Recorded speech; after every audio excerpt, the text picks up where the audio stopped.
Breaking news Bharat Pak మధ్య కాల్పుల విరమణ ఒప్పందం వెనకేం జరిగింది?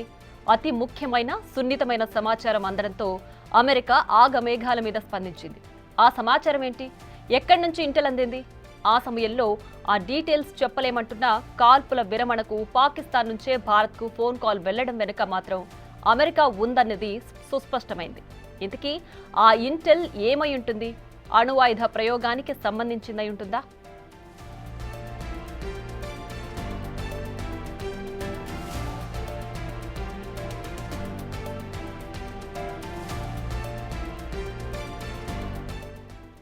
ఇక భారత్ పాక్ మధ్య కాల్పుల విరమణ ఒప్పందం కుదిర్చింది అమెరికా అధ్యక్షుడు డొనాల్డ్ ట్రంప్. మరి అసలు విరమణ ఒప్పందం తర్వాత కూడా పాక్ నిబంధన అయితే ఉల్లంఘించింది. మరి అసలు ఈ సమాచారం అందే ముందు ఏం జరిగింది, ఎక్కడి నుంచి దానికి సంబంధించి కాల్పుల విరమణ ఒప్పందానికి సంబంధించి ఇన్ఫర్మేషన్ వచ్చింది, ఈ మధ్యలో అసలు ఏం జరిగింది, ఇంత సున్నితమైన ఇంత ముఖ్యమైన సమాచారం అందడంతోనే అమెరికా స్పందించింది.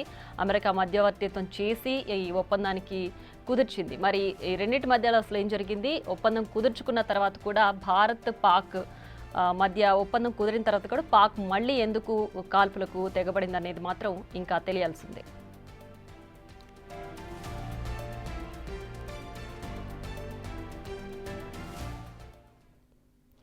ఇక పాక్ భారత్ మధ్య కాల్పుల విరమణ ఒప్పందం జరిగిన తర్వాత పాక్ నిబంధనలు ఉల్లంఘించి మళ్ళీ అటాక్కు పాల్పడింది. దీనికి సంబంధించి అసలు పూర్తి డీటెయిల్స్ మా ఇన్పుట్ ఎడిటర్ పవన్ అందించడానికి లైవ్లో సిద్ధంగా ఉన్నారు. పవన్, చెప్పండి, అసలు ఈ కాల్పుల విరమణ ఒప్పందాన్ని ఒప్పుకున్న తర్వాత మళ్ళీ ఎందుకు ఉల్లంఘించాల్సి వచ్చింది? అసలు ఈ మధ్యలో ఏం జరిగి ఉండొచ్చు, ఏంటి దీనికి సంబంధించి పూర్తి అనాలిసిస్?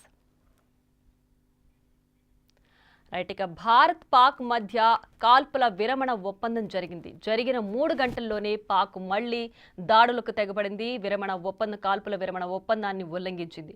అసలు ఒప్పందం ఎందుకు చేసుకుంది, మళ్ళీ ఆ ఒప్పందాన్ని ఎందుకు ఉల్లంఘించింది అనే విషయాలు తెలియాల్సింది.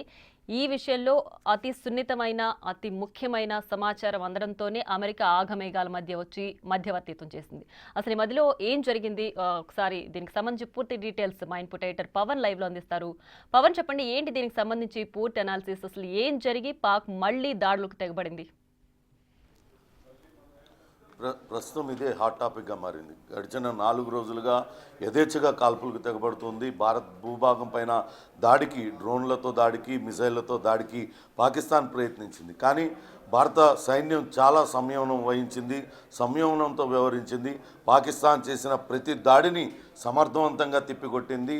అటు పాకిస్తాన్ భూభాగం పైన, అటు ఎయిర్ బేసుల పైన కూడా అటు భారత ప్రభుత్వం దాడి చేసింది. అయితే అమెరికా నిన్న జోక్యం చేసుకోవడంతో వెంటనే ఇరుపక్షాలు సంయమనం వహించాలి, పాకిస్తానే చొరవ తీసుకొని భారత సైనికాధికారులతో మాట్లాడి వెంటనే అక్కడ ఉన్న ఉద్రిక్త పరిస్థితులు తగ్గించుకోవాలంటూ ఒక రకంగా అమెరికా పాకిస్తాన్ని ఆదేశించింది అనే వార్తలు కూడా వినపడుతున్నాయి. దాంతోనే పాకిస్తాన్ వెనక్కి తగ్గే కాల్పుల విరమణను ప్రకటించినట్లుగా చెప్తున్నారు. అసలు వాస్తవానికి దీని వెనకాల ఏం జరిగింది, పాకిస్తాన్ అంత హుటాహుటిన వెనక్కు ఎందుకు తగ్గింది? ఇప్పటికే రకరకాల అసత్య ప్రచారాలు చేస్తూ భారత్ భూభాగం పైకి దాడికి పదే అటు పాకిస్తాన్ ప్రయత్నించింది. కానీ ఎందుకు ఆ పాకిస్తాన్ వెనక్కి తగ్గింది అనే దానిపైన ఒక ఆసక్తికర విషయాలన్నీ కూడా వెలుగు చూస్తున్నాయి. ఎందుకంటే 10వ తారీఖు నిన్న తెల్లవారుజామున అటు భారత్ అటు కొన్ని ఎయిర్ ఫోర్స్ స్టేషన్లను టార్గెట్ చేసి, పాకిస్తాన్కి సంబంధించిన ఎయిర్ బేస్లను టార్గెట్ చేసి బ్రహ్మోస్ క్షిపణులను ప్రయోగించింది. ఇవి రావల్పిండి దగ్గరున్న చక్లాలా, అట్లానే పంజాబ్ ప్రావిన్స్ దగ్గరున్న సర్గోదా, ఈ 2 మీద వైమానిక దాడి జరిగింది. బ్రహ్మోస్ క్షిపణులను ప్రయోగించింది. అక్కడంతా కూడా పూర్తిగా ధ్వంసమైపోయిన పరిస్థితి ఉంది. దాంతో పాకిస్తాన్ కోలుకోలేకుండా పోయింది. పాకిస్తాన్లోనే కాకుండా పాక్ ఆక్యుపైడ్ కాశ్మీర్లో కూడా కొన్ని చోట్ల ఏదైతే ఉగ్రవాదులు ఏర్పరచుకున్న బేస్లని అన్నింటినీ కూడా ధ్వంసం చేసింది. పాక్ ఆక్రమిత కాశ్మీర్లో ఉన్న జకోబాబాద్, బొలారి, అలానే స్కర్దు, ఈ 3 ప్రాంతాల్లో కూడా ఉగ్రవాదులు ఏర్పాటు చేసుకున్న ఎయిర్ బేస్లను పూర్తిగా ధ్వంసం చేసింది. త్వరలోనే అటు మరిన్ని స్ట్రైక్స్ కూడా భారత్ సిద్ధమైంది. ఇండియన్ ఇంటెలిజెన్స్ ఏజెన్సీస్ అన్నీ కూడా అక్కడ దాడులు చేసిన తర్వాత అక్కడ ఏం జరుగుతుంది, అటు పాకిస్తాన్ ఏ రకంగా అలర్ట్ అయ్యింది, వీటికి సంబంధించిన పూర్తి వివరాలన్నింటినీ కూడా సేకరించారు. మరికొద్దిసేపట్లోనే పాకిస్తాన్లో ఉన్న ముఖ్యమైన ఇంటెలిజెన్స్ వ్యవస్థలు వాటికి సంబంధించి ఏదైతే యుద్ధానికి సన్నద్ధమవుతున్న పాకిస్తాన్ పూర్తిగా న్యూట్రలైజ్ చేసేందుకు అటు ఇండియా సిద్ధమైపోయింది అనే వార్తలు తెలుసుకున్న పాకిస్తాన్ అప్పుడు హుటాహుటిన అమెరికాని శరణు కోరింది. అమెరికాను వెంటనే మధ్యవర్తిత్వం వహించాలి, ఇమ్మీడియట్గా అటు భారత్ను ఆగేలా చేయాలంటూ చెప్పడంతో దానిపైన పాకిస్తాన్ను అమెరికా సూచించింది. మీరే నేరుగా మాట్లాడండి, మేము చెప్తాము, కానీ నేరుగా మీరే మాట్లాడాలంటూ చెప్పడంతో అప్పుడు జనరల్ కాసిఫ్ అబ్దుల్లా ఆయన పాకిస్తాన్ డీజీఎంఓ ఆయన నేరుగా ఆయన కాల్ చేశారు. భారత అటు మన military general lieutenant general Rajiv గాయ్కి కాల్ చేశారు. నిన్న సాయంత్రం 3:25 సమయంలో ఆయన కాల్ చేశారు. కాల్ చేసిన ఇక్కడ కాల్పుల విరమణను ప్రకటిస్తున్నాం, వెనక్కి తగ్గుతామంటూ పాకిస్తాన్ చెప్పడంతోనే అటు భారత ప్రభుత్వం కూడా కాల్పుల విరమణను చెప్పిందనే వార్తలు కూడా మనకు వస్తూ ఉన్నాయి. ప్రస్తుతం మనతో పూర్తి వివరాలు తాజా విషయాలన్నీ కూడా చెప్పేందుకు అటు యుఎన్ఓ శాశ్వత సభ్యులు ఏలూరు శ్రీనివాసరావు గారు మనతో లైవ్లో అందుబాటులో ఉన్నారు. నమస్తే శ్రీనివాసరావు గారు.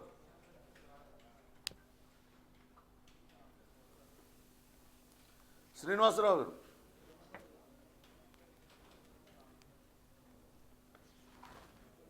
శ్రీనివాసరావు గారు, నా ఆడియో వినపడుతుందా? నా మాట వినపడుతుందా మీకు?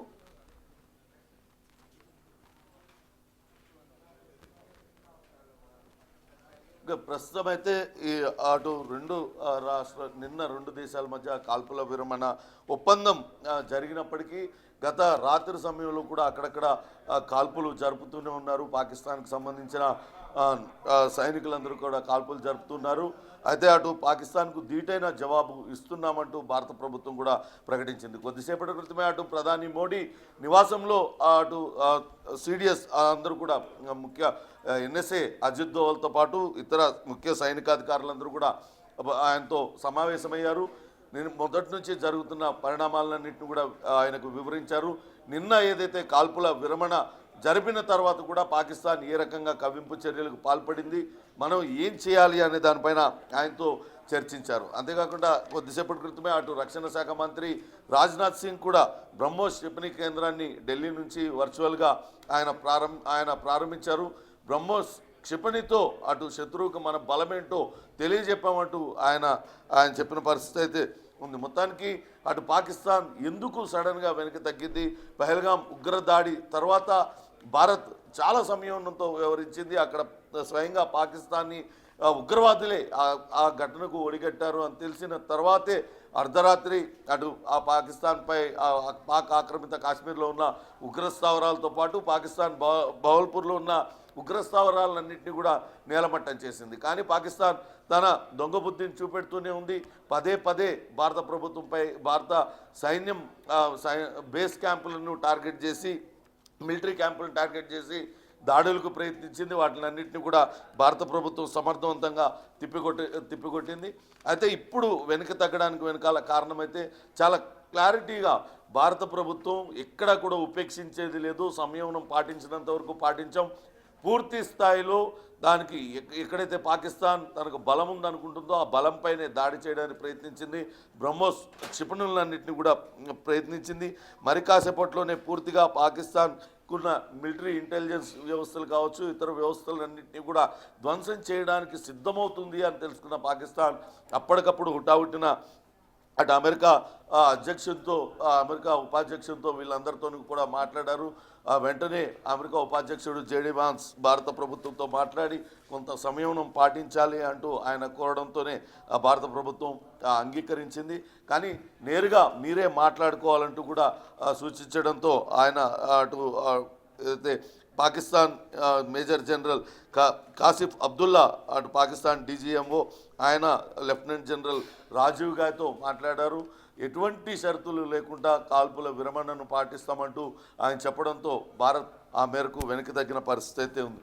మొత్తానికి ప్రస్తుతం ఎందుకు భారత ప్రభుత్వం వెనక్కి తగ్గింది అనే దానిపైన కూడా రకరకాల ప్రజల్లో రకరకాల ఊహాగానాలు ఉన్నాయి. ఖచ్చితంగా పాక్ ఆక్రమిత కాశ్మీర్ని పూర్తిగా మనం స్వాధీనం చేసుకోవాలి, లేకుంటే పూర్తి స్థాయి యుద్ధం చేసి పాకిస్తాన్కి తగిన బుద్ధి చెప్పాలి అంటూ రకరకాల ప్రజల్లో భావోద్వేగాలన్నీ కూడా అటు వస్తూ ఉన్నాయి. వాళ్ళందరూ కూడా రకరకాలుగా సోషల్ మీడియాలో పంచుకుంటూ ఉన్నారు. కానీ ఇప్పటికే పాకిస్తాన్ చాలా దయనీయమైన పరిస్థితిలో ఉంది. ఇప్పుడు యుద్ధంతో పూర్తిగా ఇంకా సంక్షోభంలోకి కూరుకుపోయే పరిస్థితి. మొన్న అంతర్జాతీయ ద్రవ్యనిధి సంస్థ IMF కనుక దానికి బెయిలౌట్ చేయకుండా ఉంటే దాదాపుగా $100 కోట్ల IMF రిలీజ్ చేసింది. చేయొద్దంటూ భారత్ తీవ్ర స్థాయిలో ఒత్తిడి తీసుకొచ్చింది. ఇటువంటి నిధులన్నీ ఇచ్చినప్పటికీ కూడా ఆ నిధులను తిరిగి ఉగ్రవాద కార్యకలాపాలకే మళ్లిస్తూ ఉన్నారు. కాబట్టి ఖచ్చితంగా ఆ నిధులు విడుదల చేయొద్దంటూ చెప్పింది. కానీ పాకిస్తాన్ ఆర్థిక పరిస్థితి దుర్భరంగా మారింది. వస్తున్న ఆదాయంలో 75% పైగా అప్పులకు వడ్డీలే కట్టాల్సి వస్తున్న పరిస్థితి అక్కడ నెలకొనుంది. ఈ యుద్ధంతో పూర్తిగా ఆర్థికంగా సర్వనాశనం అయిపోతుంది. అయినా కూడా యుద్ధం వైపే అటు సైనికులు అటు సైనికాధికారులు మొగ్గు చూపుతున్నారు అంటూ వచ్చారు. కానీ భారత ప్రభుత్వం మాత్రం ఎక్కడ కూడా భారత ప్రభుత్వానికి ఎప్పుడు కూడా పక్క దేశాల మీద యుద్ధం చేయాలి అనే ఉద్దేశం లేదు. శాంతి మంత్రాన్నే పాటిస్తూ వచ్చింది. అది ఇండియా మన కల్చర్లో ఉంది. భారతదేశం ఎప్పుడు కూడా పొరుగు దేశాలపైన ఎప్పుడు కూడా దాడి చేయలేదు. వాళ్ళు చేసిన దాడులకు ప్రతి దాడులు మాత్రమే చేశారు మొదటి నుంచి కూడా. ఇప్పుడు కూడా అంతే సంయమనం పాటిస్తూ దాయాది దేశం పాకిస్తాన్కు తగిన బుద్ధి చెప్పారు. నిన్న కాల్పుల విరమణ ప్రకటించినప్పటికీ ఇంకా కూడా అక్కడక్కడ చెదురుమదురు ఘటనలు జరుగుతున్నాయి. వీటిలన్నింటినీ కూడా నిశితంగా గమనిస్తున్నారు. కొద్దిసేపటి క్రితమే ప్రధాని మోడీతో భేటీ అయిన ఉన్నతాధికారులందరూ కూడా అటు జరుగుతున్న పరిణామాలన్నింటినీ మోడీకి వివరించారు. ఖచ్చితంగా రైట్. అయితే ఇప్పటి వరకు అంటే నిన్న జరిగిన పాక్ భారత్ మధ్య కాల్పుల విరమణ ఒప్పందం జరిగినప్పుడు పాక్ దానికి అంగీకరిస్తుంది అని అనుకోవడానికి ఉందా? అసలు భారత్ పాక్ అంగీకరిస్తుందని ఎక్స్పెక్ట్ చేసిందా? ఎందుకంటే పాక్ ప్రతి దశలో కూడా తన వక్రబుద్ధిని చూపిస్తూనే ఉంది. ఎప్పుడైనా పాక్ జరిగిన ఫస్ట్ అటాకే భారత్ నుంచి రివర్స్ అటాక్ జరిగింది. ఒకవేళ ఒప్పందానికి వచ్చుంటే అప్పుడే వచ్చి ఉండాలి. ఎందుకంటే భారత్ నుంచి ఎలాంటి విధ్వంసం వస్తుందనేది పాకిస్తాన్ ముందే గ్రహించి ఉండాలి. మరి ఇంత కోల్పోయిన తర్వాత, ఇన్ని అటాక్స్ జరిగిన తర్వాత ఇప్పుడు పాక్ విరమణ ఒప్పందానికి వచ్చిందంటే భారత్ నిజంగానే ఈ అంశాన్ని నమ్మిందని భావించాలా? అంటే వాస్తవానికి పాకిస్తాన్ తన వైపు నుంచి ఆ ప్రతిపాదనను తీసుకొచ్చింది. అది కూడా అమెరికా ఒత్తిడి చేయడంతో. అమెరికాకు చాలా క్లియర్గా అమెరికన్ ఇంటెలిజెన్స్ ఏజెన్సీలు కానీ ఇతర అటు అమెరికాకు సంబంధించిన ఉన్నతాధికారులు మంత్రులు మొదటి నుంచి కూడా చాలా నిశితంగా పరిశీలిస్తూ ఉన్నారు ఇక్కడ రెండు దేశాల మధ్య జరుగుతున్న పరిణామాలని. దాంతో కొంత వెనక్కి తగ్గాలి, కొంత సంయమనం పాటించాలంటూ కూడా చెప్తున్నారు. అటు అమెరికా చాలా స్పష్టంగా భారత్కు ఫ్రీ హ్యాండ్ ఇచ్చింది. అటు భారత్ కూడా ఎక్కడా కూడా సంయమనం కోల్పోకుండా భారతే ముందు దాడికి దిగలేదు. ఏదైతే పాకిస్తాన్ చేస్తున్న దాడులను తిప్పికొట్టింది. కానీ ఇప్పుడు మరి కాసేపట్లోనే పూర్తిగా ఎయిర్ స్ట్రైక్స్ మొదలు పెట్టబోతుంది. పాకిస్తాన్ పదే పదే వక్రబుద్ధి చూపిస్తూ ఇక్కడ సైనిక స్థావరాలను టార్గెట్ చేసి ఏదైతే డ్రోన్లను టర్కీ దేశానికి చెందిన డ్రోన్లను వినియోగించి ఇక్కడ సైనిక స్థావరాలను టార్గెట్ చేయడం, లేకుంటే క్షిపణులను ప్రయోగించడానికి ప్రయత్నించడం, అటు పాకిస్తాన్ ఇటు జమ్మూ కాశ్మీర్లో సరిహద్దులు వెంబడి సాధారణ పౌరులపైకి కాల్పులు జరపడం, ఆ కాల్పులో అనేక మంది మృతి చెందడం, 15 మందికి పైగా మృత్యువాత పడ్డం, ఇవన్నింటినీ కూడా అటు భారత ప్రభుత్వం చాలా సీరియస్గా తీసుకుంది. మరి కాసేపట్లోనే పూర్తి స్థాయిలో అక్కడ దాడికి పాల్పడుతుంది అనే సమాచారం పాకిస్తాన్కి రావడంతోనే వెంటనే అటు next Pakistan nuclear command control infrastructure పైన, అట్లనే స్ట్రాటజిక్ ఇన్స్టాలేషన్స్ పైన, రావల్పిండిలో ఉన్న ఆఫీసులు ఏదైతే పాకిస్తాన్ స్ట్రాటజిక్ ప్లాన్స్ డివిజన్ ఉందో రావల్పిండిలో ఉన్న కార్యాలయం, వీటిపైన భారత్ దాడి చేయబోతుందనే విషయాన్ని తెలుసుకొని ఆ దాడి కనుక జరిగితే పాకిస్తాన్ పూర్తిగా కుప్పకూలిపోతుంది. అక్కడ సైనిక వ్యవస్థ మొత్తం కకావికలమైపోతుంది. ఇంకా కోలుకోలేని దెబ్బ పడుతుంది. కాబట్టి వెంటనే జోక్యం చేసుకోవాలంటూ పాకిస్తానే అమెరికాని కోరింది. కానీ అమెరికా అందుకు నిర్ద్వందంగా తిరస్కరించి మీరే మాట్లాడి మీరే ఈ సమస్యను పరిష్కరించుకోండి, మీరే ఫోన్ చేసి వాళ్ళతో మాట్లాడండి, భారత అధికారులతో మాట్లాడండి, మిలిటరీ హాట్లైన్లో మాట్లాడాలని సూచించడంతోనే అప్పుడు కాసిఫ్ అబ్దుల్లా ఆయన నేరుగా భారత్కు సంబంధించిన ఆర్మీ అధికారులతో మాట్లాడి కాల్పుల విరమణ ప్రకటిస్తున్నాం, ఎట్టి పరిస్థితుల్లో కూడా మా పైన దాడి చేయవద్దంటూ కోరడంతో భారత్ అంగీకరించింది. కానీ తిరిగి పాకిస్తాన్ తన వక్ర బుద్ధిని చూపెడుతూనే ఉంది. దాన్ని కూడా నిశ్చితంగా గమనిస్తూ ఉంది భారత ప్రభుత్వం అంతా కూడా. అలానే అమెరికాకు కూడా ఎప్పటికప్పుడు ఇక్కడ జరుగుతున్న పరిణామాలన్నింటినీ కూడా వివరించింది. ఇదే తీరు కొనసాగితే ఖచ్చితంగా తిరిగి తమ సత్తా ఏంటో చూపిస్తామంటూ కూడా భారత ప్రభుత్వం చెప్తుంది. ఆపరేషన్ సింధూర్ అనేది ఆగిపోలేదు, ఆపరేషన్ సింధూర్ కంటిన్యూ అవుతుందంటూ కూడా ఇప్పటికే వైమానిక దళం ప్రకటించిన పరిస్థితి అయితే ఉంది. ప్రస్తుతం మనతో ఆయన యుఎన్ఏ శాశ్వత సభ్యుడు శ్రీనివాసరావు గారు మనతో లైవ్లోకి అందుబాటులో ఉన్నారు. నమస్తే శ్రీనివాసరావు గారు. నమస్తే అండి. శ్రీనివాసరావు గారు, మనం చూస్తున్నాం 4 రోజుల పాటు కాల్పులు, అటు డ్రోన్లు మన వైపు భారత భూభాగం పైన దాడికి యత్నించడం, క్షిపణులతో మన పైన దాడికి యత్నించడం, మనం వాటిని అన్నింటినీ సమర్థవంతంగా తిప్పికొట్టాం. పూర్తి స్థాయి యుద్ధం జరుగుతుందేమో అనుకున్న తరుణంలో ఒక్కసారిగా పాకిస్తాన్ నుంచి ఈ కాల్పుల విరమణ, దీని వెనకాలంతా ఏం జరిగి ఉంటుందని అంటారు? యాక్చువల్లీ ఇది కేవలం సీజ్ ఫైర్ అగ్రిమెంట్ అండి. కేవలం ఒక ఇంటర్వ్యూల్ మాత్రమే, ఒక మధ్య ఇంటర్వ్యూల్ మాత్రమే, ఇది కంప్లీట్ అవ్వలేదు. ఇది 2 దేశాల మధ్య ఒక అంగీకారం రావడం అనేది 12వ తారీఖున ఆధారపడింది అనమాట. కేవలం ఏంటంటే ఇవి ప్రస్తుతం ఉన్న క్యాజువాలిటీస్ జరగకుండా, కొద్దిగా పీపుల్ సఫర్ కాకుండా పెట్టిన ఒక చిన్న 2 days గ్యాప్ మాత్రమే అనమాట. అఫ్ కోర్స్ మనం సీజ్ ఫైర్ వాళ్ళే అడిగారు, పాకిస్తాన్ గవర్నమెంట్ అడిగింది, ఇండియా యాక్సెప్ట్ చేసింది. కానీ మళ్ళీ ఇమీడియట్ విత్ ఇన్ 4 hours వాళ్ళు వైలేషన్ చేయడం జరిగింది. ఇది క్వైట్ అన్ఫార్చునేట్ అండి. ఒకసారి ఒక ఒప్పందాన్ని వాళ్ళు అడిగిన తర్వాత దాన్ని తిరిగి వాళ్ళు మళ్ళీ దాన్ని వాళ్ళు వెనక్కి తీసుకోకుండా, అఫీషియల్ డిక్లేర్ చేయకుండానే ఒక పక్క చేయడం జరిగింది. ఇక్కడ నేను అనుకోవడం ఏంటంటే, నేను మొదటి నుంచి ఒకటే విషయం చెప్తున్నాను, పాకిస్తాన్ లో ఉన్న ప్రభుత్వాలకి, ఆర్మీకి, ఐఎస్ఐ 3 వింగ్స్ కలిగి ఇక్కడ ప్రజల్ని ఇబ్బంది పెడుతున్నాయి. వాళ్ళే ప్రభుత్వాలు నడిపిస్తూ ఉంటారు. కాబట్టి ఇప్పుడు ఒక గవర్నమెంట్ డిక్లేర్ చేసినప్పటికీ గవర్నమెంట్ తరఫున అక్కడ ఎక్స్ట్రీమిస్ట్ వింగ్సో లేకపోతే ఆర్మీయో ఈ కార్యక్రమం చేసి ఉండొచ్చు. ఒక మాట నేను విన్నాను, మాకు తెలియకుండా జరిగింది అన్నట్టు కూడా వాళ్ళు కొంతమంది అథారిటీస్ అక్కడ చెప్పినట్టు నేను ఆ నోటీస్కి వచ్చింది అనమాట. సో పాకిస్తాన్ లో ఏముంటుందంటే, ఇప్పుడు ఆర్మీ ఇందాక చెప్పే కదా, అక్కడ ఇంటెలిజెన్స్ ఏజెన్సీస్, ఐఎస్ఐ, ఆర్మీఏ పెత్తనం చేస్తుంటది ప్రభుత్వాల మీద. సో ప్రభుత్వం చెప్పినప్పటికీ ఇలా జరిగిందంటే దాని ప్రభుత్వం వాళ్ళ నియంత్రణ లేదంటే మనం అర్థం చేసుకోవాలి కదా. ప్రభుత్వము సీజ్ ఫైర్ అగ్రిమెంట్ అడిగిన తర్వాత ఇలా జరిగిందంటే మనం ఏమని అర్థం చేసుకోవాలంటే, ప్రభుత్వము చెప్పింది, అక్కడ ఆర్మీ వాళ్ళు వినరని మనం అర్థం చేసుకోవాలనిపిస్తుంది నాకు. నిన్న స్వయంగా అమెరికా అధ్యక్షుడు ట్రంప్ కూడా ట్వీట్ చేశాడు, ఇరు దేశాల నాయకుల్ని ఉద్దేశిస్తూ వాళ్ళకి కంగ్రాచులేట్ చెప్తూ, ఇద్దరు సంయమనం పాటించండి, దేశాల అభివృద్ధి కోసం ఇచ్చేయండి, యుద్ధాన్ని వెంటనే ఇక్కడితో ఆపివేయండి అని. అంటే ఆయన పెద్దరికాన్ని కూడా కాదని పాకిస్తాన్ అటు సీజ్ ఫైర్ వైలేషన్ చేసింది కదా. అవునండి. ఇప్పుడు పెద్ద మనుషులు అనే వాళ్ళు ఎవరుకుంటారంటే, పెద్ద మనుషుల మాట వింటే పెద్ద మనిషి పెద్దరికం నిలబడుతుంది. అయితే నేను చెప్పేది ఏంటంటే, ఆ పెద్ద మనిషి పిలవకుండా వచ్చింది పెద్ద మనిషి కదా, అందుకే ఆయన చెప్పేది అనుకుంటా. కానీ వీళ్ళే పాకిస్తాన్కి సంబంధించిన అధికారులు, పాకిస్తాన్కి సంబంధించిన నేతలు జోక్యం చేసుకోవాలని కోరారు. వెంటనే జోక్యం చేసుకొని భారత ప్రభుత్వాన్ని నిలువరించాలి, లేని పక్షంలో పూర్తి స్థాయిగా మా పైన యుద్ధం చేస్తుంది, మేము పూర్తిగా కొలాప్స్ అయిపోతాం, కాబట్టే మీరు జోక్యం చేసుకోండి అంటూ పాకిస్తానే కోరింది. అమెరికాకు సంబంధించిన వాళ్ళని వెంటనే వాళ్ళు జోక్యం చేసుకున్నారు అనేది కూడా వినపడుతుంది కదా. అదేనండి, యాక్చువల్లీ పాకిస్తాన్ అడగాల్సిన ఐక్యరాజ్యసమితిని అడగాలండి. ఒక దేశానికి మధ్య తగాదా వచ్చినప్పుడు ఇంటర్నేషనల్ లాస్ ప్రకారం తీర్చాల్సిన ఐక్యరాజ్యసమితి. నేను ఇంటర్నేషనల్ లో మాస్టర్స్ చేశాను, పోస్ట్ గ్రాడ్యుయేషన్ ఇంటర్నేషనల్ స్పెషలైజేషన్ అది వెళ్ళాం. మేము చదివిన దాని ప్రకారం ఏంటంటే, మధ్యవర్తిత్వం అఫీషియల్ గా ఉండాలంటే 2 దేశాల మధ్య అది చేయాల్సిన ఐక్యరాజ్యసమితి ఒక ఒప్పందం ద్వారా చేయాలి. ట్రంప్ గారు చేసినా, లేకపోతే మన రష్యా చేసినా, చైనా చేసినా, అవన్నీ లోపాయకారిగా మాట్లాడి అఫీషియల్ ఒప్పందాలు అంటానికి లేదు. అఫ్ కోర్స్ మధ్యవర్తి ఆయన వస్తానంటే మరి కాదని ఎవరన్నారు. ఇండియా విషయంలో మాత్రం ఏం మాట్లాడలేదు. పాకిస్తాన్ రాజీ చేసుకున్నట్లుగా. yes of course అంతే అవుట్ ఆఫ్ ద కోర్ట్ రాజీ కోర్టులో పిటిషన్ వేసుకుంటారు తీసుకొచ్చేయండి మీతో రాజీ పడిపోయారు. సో అలాంటి లాస్ అయితే మనకి ఇంటర్నేషనల్ లాస్ లో ఉండవండి. ఇంటర్నేషనల్ ఎలాంటి అగ్రిమెంట్స్ చేసుకుని that should be ratified by United nations అన్నమాట, రైట్? సో ఇప్పుడు ట్రంప్ చెప్పింది కూడా వాళ్ళు వైలేషన్ చేశారు కదండి, చేయడం జరిగింది కదా. సో నేను అదే అన్నా, పిలవని పేరంటానికి వెళ్ళొద్దు, వెళ్ళినా కానీ అవతల ఎట్లాంటిది కూడా అబ్జర్వ్ చేసి మీరు వెళ్ళాలని. ఇప్పుడు పెద్ద మనిషి ట్రంప్ తీసుకొచ్చేసి వాడు అన్ని కూడా ఫూల్ చేసినట్టయితే అన్న మాట వెళ్ళిపోవటం వల్ల అసలు పాకిస్తాన్ ఆర్థిక పరిస్థితి కానీ పాకిస్తాన్ సైనిక శక్తి వీటిపైన మీరేమంటారు సార్? ఇప్పుడు ప్రజెంట్ పూర్తి స్థాయి యుద్ధం జరిగితే పాకిస్తాన్ అది కోలుకునే అవకాశం ఉంటుందా?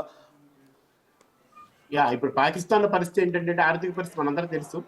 పాకిస్తాన్ కి మన ఇండియన్ కరెన్సీతో పోల్చుకుంటే మనకి 3 రెట్లు ఎక్కువ ఉంది. ఫర్ ఎగ్జాంపుల్ అమెరికన్ డాలర్ మనకి 85 రూపీస్ అప్రాక్సిమేట్ గా ఉంది. ఆ మారకం విలువ వాడికి వచ్చేసి 300 చిల్లర వరకు వస్తుంది, 200 పైన పడుతుంది అనమాట. స్పెక్యులేషన్ ఉంది. సో అలాంటప్పుడు ఆర్థిక పరిస్థితి మనం లెక్క కట్టొచ్చండి. రెండోది వచ్చేసి అక్కడ అక్కడ బేర్ గా ఇప్పుడు ఈ సింధు వాటర్ ఆపేయటం వల్ల వచ్చే రోజుల్లో వాళ్ళకి ఇంకా వాటర్ దొరికే అవకాశమే లేదు. కొద్ది గొప్ప సింధు ప్రాంతాల్లో వాళ్ళకి వ్యవసాయం చేసుకోగలుగుతారు తప్ప మిగిలిన ప్రాంతాలు వ్యవసాయం చేసుకోవడానికి కూడా వాళ్ళకి అవకాశం లేదు. ఇక్కడ ముఖ్యం ఏంటంటే అక్కడ ఆర్థిక పరిస్థితి పూర్తి కొలాప్స్ అయింది. కొన్ని సందర్భాలు ఎలా ఉంటారంటే పీపుల్ నుండి ఒక రకమైన వ్యతిరేకత వస్తుంది కాబట్టి ఆ పీపుల్ లో ఉన్న వీక్నెస్ ఏంటంటే వాళ్ళ మతం, ఆ మతాన్ని రెచ్చగొట్టేసి ఒక యుద్ధం ప్రకటించి ప్రభుత్వాలు కాపాడుకోవడానికి చేసే ఒక చిన్న ప్రయత్నం నాకు ఒక్కొక్కసారి ఒక వ్యూలో ఆలోచిస్తే అలా అనిపిస్తుందండి. అంటే అక్కడ పీపుల్ కొలాప్స్ అయిపోయింది, ఎకనమీ కొలాప్స్ అయింది, పీపుల్ లో ఒక వ్యతిరేకత ఉంది, అశాంతి ఉంది. దాన్ని క్యాచ్ చేసుకోవడం కోసము దాన్ని డైవర్ట్ చేయడం కోసం ఇది చేశారనిపిస్తుంది.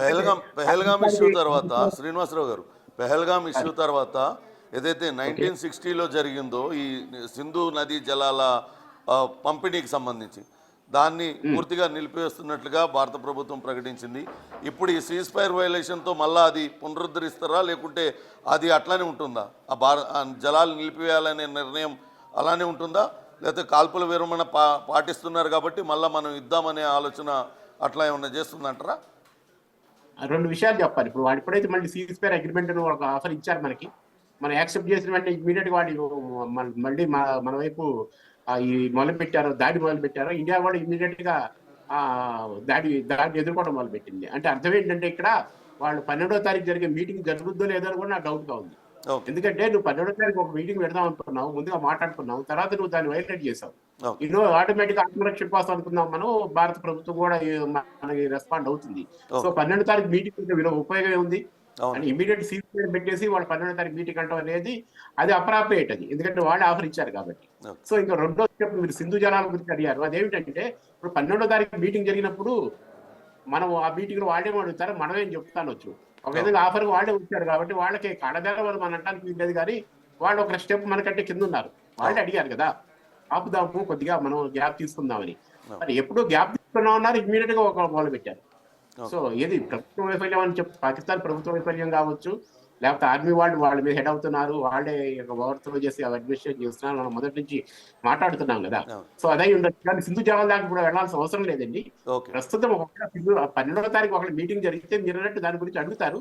అడిగినప్పుడు ఏమేమి పాయింట్స్ ఉన్నాయి, వాళ్ళేమంటారు, మనమేమంటాం, టీఓకే విషయం ఏంటి, పాక్ ఆక్యుపైడ్ కాశ్మీర్ లో తీవ్రవాదం ఏంటి, మీరెందుకు రెచ్చగొడుతున్నారు, మీ అడ్మినిస్ట్రేషన్ కింద ఎందుకు ఉంటుంది, ఇలాంటివన్నీ అడగాలి. ఎందుకంటే మీకు చెప్పాలి, మేము సిఎస్ఓ తరఫున వరల్డ్ బ్యాంక్ వెళ్ళాం. మేము లాస్ట్ ఏప్రిల్ 22 నుంచి ఏప్రిల్ 26 వరకు మా రిప్రజెంటేటివ్ అమెరికా నుంచి సయ్యద్ అస్సఫ్ అటెండ్ అయ్యారు, మా assistant secretary general international commission of culture diplomatic relation నుంచి. ఇప్పుడు పాకిస్తాన్ కి మీకు చూసారు $1 బిలియన్ వాళ్ళకి ఎయిడ్ ఇచ్చారు. ఎందుకోసం ఇచ్చారంటే వాళ్ళకి ఉమెన్ అండ్ చైల్డ్ వెల్ఫేర్ కోసం అని ఇచ్చారు. బట్ ఈ ఆటోమేటిక్ ఫస్ట్ ఈ డబ్బులన్నీ వాడేసుకుంటారు వాళ్ళు దానికి. భారత ప్రభుత్వం అభ్యంతరం తెలిపింది, అయినప్పటికీ కూడా IMF ఇచ్చింది. ఈ విషయాన్ని సిఎస్ఓ మీటింగ్ 22వ తారీఖున అక్కడ నోట్ చేసామండి. అక్కడ శ్రీనివాస్ గారు థ్యాంక్ యూ మాతో జాయిన్ అయినందుకు. మళ్ళీ మిమ్మల్ని అప్రోచ్ అవుతాం మేము. మొత్తం మీద అయితే పాకిస్తాన్ వెనక్కి తగ్గినట్టే తగ్గి తిరిగి మరోసారి తన వక్ర బుద్ధిని చూపిస్తుంది. చూడాలి భారత ప్రభుత్వం ఏ రకంగా దీనిపైన నిర్ణయం తీసుకుంటుందనే చూడాలి. కొద్దిసేపటి క్రితమే ప్రధాని మోడీతో అటు సైన్యానికి సంబంధించిన ఉన్నతాధికారులందరూ కూడా భేటీ అయ్యారు. జరుగుతున్న పరిణామాలన్నింటినీ కూడా వివరించిన నేపథ్యంలో ఒక కీలకమైన నిర్ణయాన్ని అయితే తీసుకొని ఉన్నారు. మరోపక్క ఇండియన్ ఎయిర్ ఫోర్స్ కూడా ఆపరేషన్ సింధూర్ కొనసాగుతుందంటూ ప్రకటించింది. చూడాలి నెక్స్ట్ మరి కాసేపట్లోనే ఉన్నతాధికారుల మీడియా సమావేశం కూడా ఉంది. ఆ మీడియా సమావేశంలో ఏం వెల్లడిస్తారనేది ఏ నిర్ణయం తీసుకొని ఉన్నారో మనకు తెలిసే అవకాశం ఉంటుంది. Priya. Right Pavan, thanks for the analysis.